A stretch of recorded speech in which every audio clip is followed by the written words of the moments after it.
నమస్తే, నేను మీ Shiva. Welcome to political engine. One India one election అనేది ఇప్పుడు భారతదేశం మొత్తం అందరూ కూడా డిబేట్ చేయాల్సిన అంశం, చర్చనీయాంశమైన అంశం అని చెప్పొచ్చు. ముఖ్యంగా దీని మీద బీజేపీ లీడ్ తీసుకొని మరీ దేశవ్యాప్తంగా చైతన్య కార్యక్రమాలు అలాగే వర్క్షాపులు నిర్వహిస్తోంది. అసలు ఏంటి వన్ ఇండియా వన్ ఎలక్షన్? అసలు ఎందుకు బీజేపీ దీనికి ఇంత ప్రాధాన్యం ఇస్తోంది? కేంద్ర ప్రభుత్వం ఈ జమిలీ ఎలక్షన్స్కి సంబంధించి ఎందుకు ఇంత ప్రాధాన్యం ఇస్తోంది అనేది మనం తెలుసుకోవాలి.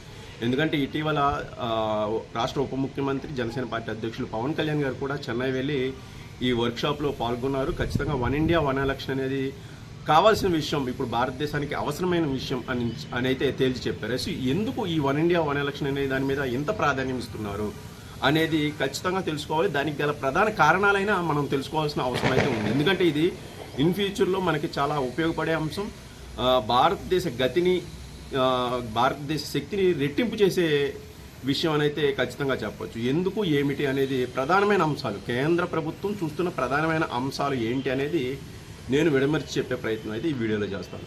సో మొదటిది, ముఖ్యంగా కేంద్రం భావిస్తుంది ఏంటంటే భారతదేశం యొక్క శక్తి లేకపోతే భారతదేశం యొక్క పరుగు, ఆర్థిక పరుగు పుంజుకుంటున్న సమయంలో ప్రతిసారి ఎన్నికలు రావడం వల్ల ఒక పాలసీస్ డిస్టర్బెన్సెస్ అలాగే పాలనాపరమైన డిస్టర్బెన్సెస్ ఏర్పడుతున్నాయి.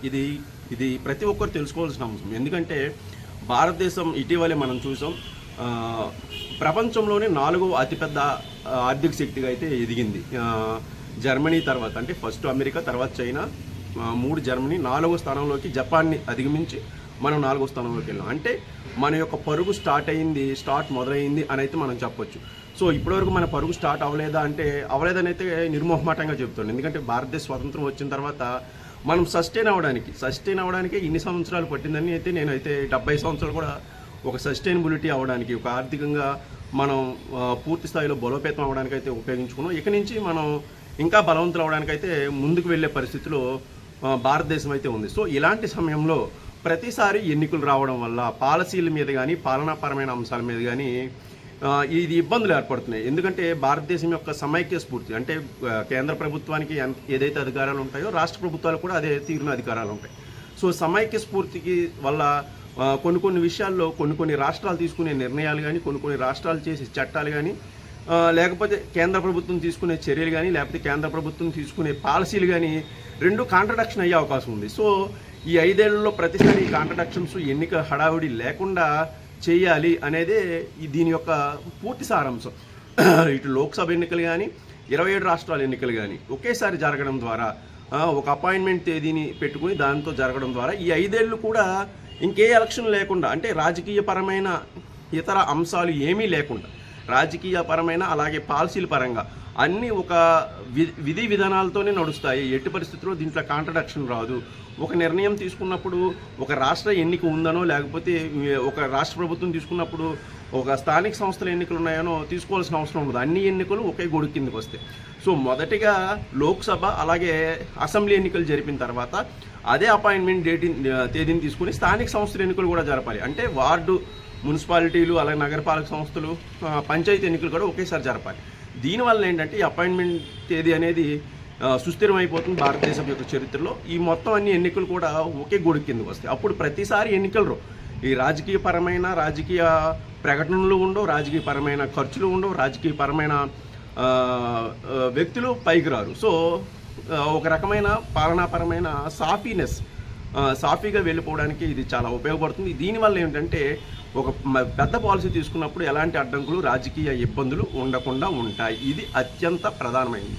సో రెండో పాయింట్ ఏంటంటే ఖర్చు విషయంలో మొదటి ఎన్నికలో మనకు అయిన ఖర్చు 10,50,00,000 అయితే, ఇటీవల 2024 అయిన ఖర్చు అయితే 1,00,000 కోట్లకు మించింది. 1,00,000 కోట్లకు మించింది.